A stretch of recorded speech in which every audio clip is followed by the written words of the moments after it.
20h10 à Alger, Madame, Monsieur, soyez les bienvenus dans ce 24 heures Afrique. En voici les titres. Les pressions diplomatiques des pays africains se poursuivent à l'encontre de l'entité sioniste et ses alliés. Les autorités du Nigeria annulent à la dernière minute la visite du Premier ministre tchèque prévue dans le cadre d'une tournée africaine.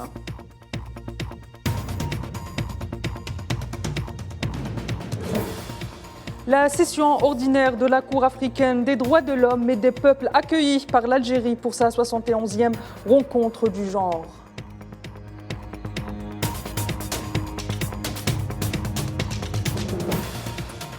Économie, en fin d'édition avec un recours au troc contre le Kenya et l'Égypte dans l'épineux dossier des exportations de thé entre Nairobi et le Caire.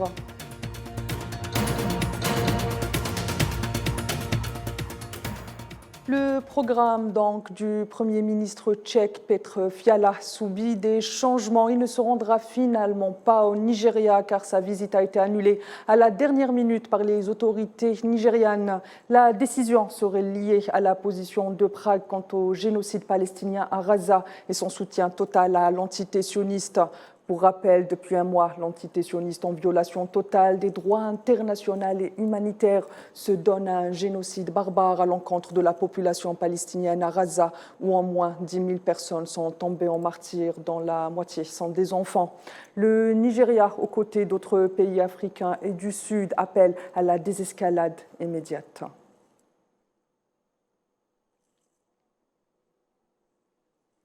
L'Algérie a accueilli ce mardi à Alger la 71e session ordinaire de la Cour africaine des droits de l'homme et des peuples. L'ouverture des travaux s'est faite par le Premier ministre Ayman Ben Abdelrahman dans le cadre de cette session de 4 semaines qui se termine donc le 4 décembre prochain. Les juges devront entre autres avoir des activités et examiner 13 requêtes. Cet organe judiciaire de l'Union africaine a été créé le 9 juin 1988 au Burkina Faso est rentré en vigueur le 25 janvier 2004 après ratification par plus de 15 pays africains. Le siège de la Cour est fixé à Arusha en Tanzanie et compte 11 juges ressortissants des États membres de l'Union africaine élus à titre individuel. Par ailleurs, la Cour se réunit 4 fois par an en session ordinaire et peut tenir des sessions extraordinaires. Et dans le cadre de sa session en Algérie, la Cour entend rendre visite de courtoisie aux hauts représentants du gouvernement algérien et aux associations du barreau.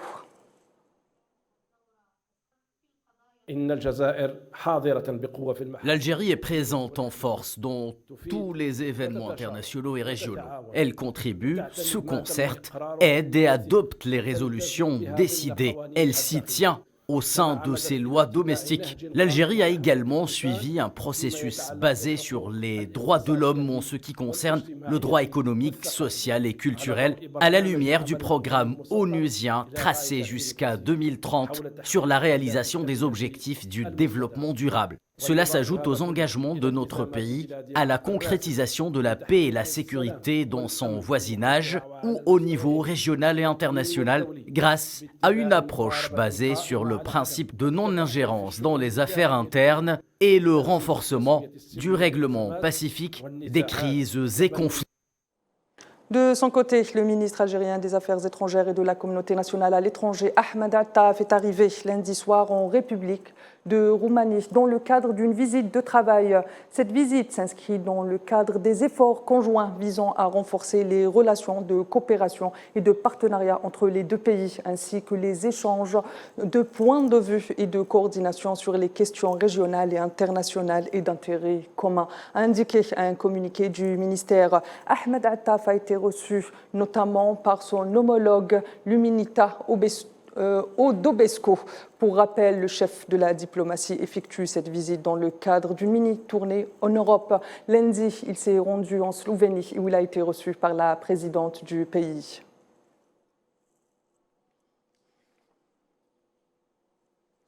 Le président de la République arabe sahraoui démocratique et secrétaire général du Front Polisario, Brahim Ghali, a assuré que les crimes commis par l'occupant marocain depuis 48 ans à l'encontre du peuple sahraoui ne peuvent qu'être qualifiés, je cite, de terrorisme d'État systémique, dénonçant notamment les méthodes barbares employées par l'occupant marocain à l'encontre de civils sahraouis, allant de l'intimidation à l'assassinat ciblé et autres méthodes coloniales telles que l'accaparement des terres et des richesses.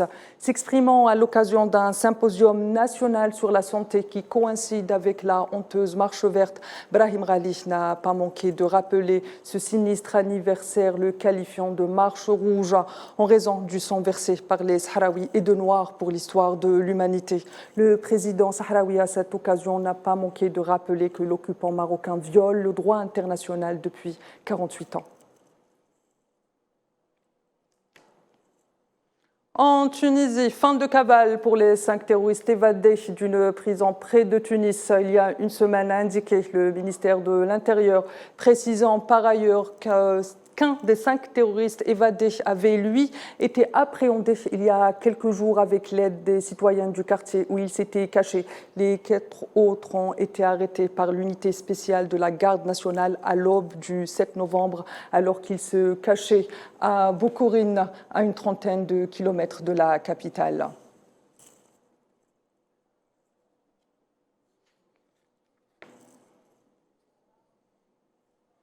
En Libye, l'adjoint du représentant du secrétaire général des Nations Unies a reçu hier une délégation du mouvement de l'égalité constitutionnelle menée par des activistes et des représentants des femmes ainsi que des composantes culturelles amazighes, arabes, toubou et terghi. La délégation en question a exposé ses points de vue sur l'importance d'une participation politique juste et équitable ainsi qu'une représentation inclusive pour toutes les franges de la société libyenne dans les institutions étatiques et en particulier les femmes et les composantes culturelles. La délégation a également insisté sur l'importance d'organiser des élections sur une base constitutionnelle qui garantisse les droits équitables pour les femmes ainsi que l'ensemble des 4 composantes de la nation libyenne.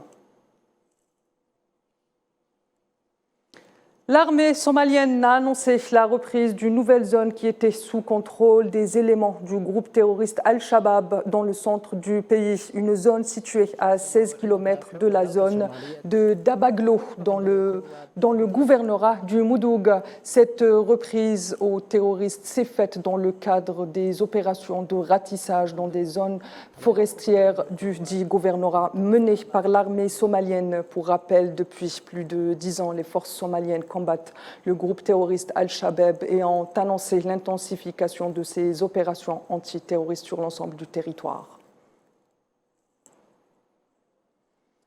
Abcès sécuritaire toujours au Burkina Faso. L'armée a annoncé avoir neutralisé au moins 35 terroristes lors d'opérations antiterroristes menées par les forces de défense de la sécurité dans l'Est et le nord du pays. Selon des sources sécuritaires lundi, une équipe mixte composée de policiers et de volontaires pour la défense de la patrie ont lancé une offensive sur un groupe armé terroriste dans la localité de Thierry, dans l'est du Burkina Faso, précisant qu'une importante quantité de matériel a été détruit. Sécurité toujours au Cameroun, au moins 30 personnes ont été tuées par des hommes armés à Mamfé, dans le sud-ouest du pays, ont indiqué les autorités locales, précisant que l'attaque s'est déroulée à 3 heures du matin, heure locale.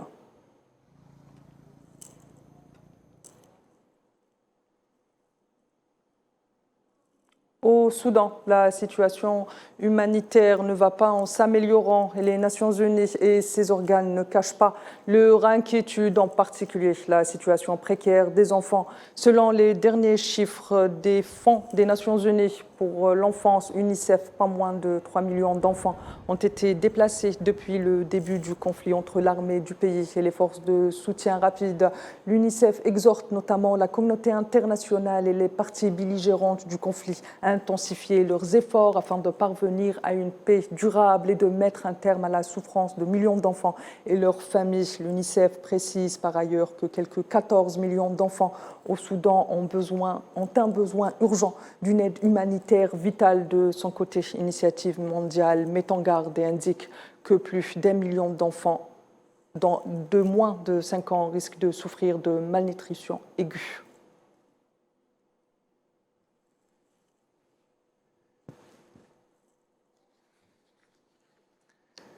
Je vous le disais en titre, le Kenya et l'Égypte pourraient bientôt commencer ou commercer en troc. Les exportations kenyanes de thé à destination de l'Égypte pourraient en effet se régler en contrepartie d'autres produits égyptiens qui partiraient en direction du Kenya.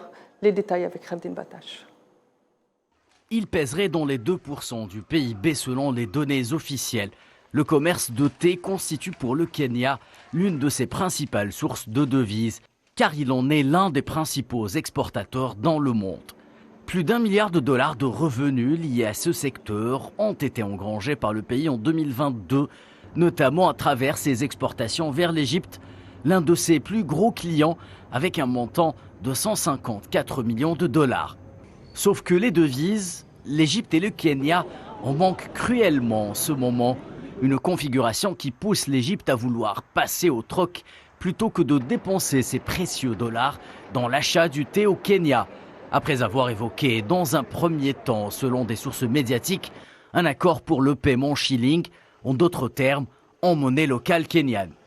Selon le secrétaire d'État au Trésor kényan, Njuguna Ndungu, une demande dans ce sens aurait été introduite par l'Égypte, car des quantités de thé à destination du Caire seraient bloquées à Mombasa. En cause, le manque de liquidités en dollars permettant à l'Égypte de régler cette transaction. Faisant face à une forte inflation qui plombe l'économie du pays, le Kenya aurait à son tour proposé à l'Égypte de récupérer des cargaisons de thé, mais en lui permettant de choisir des produits à troquer en contrepartie.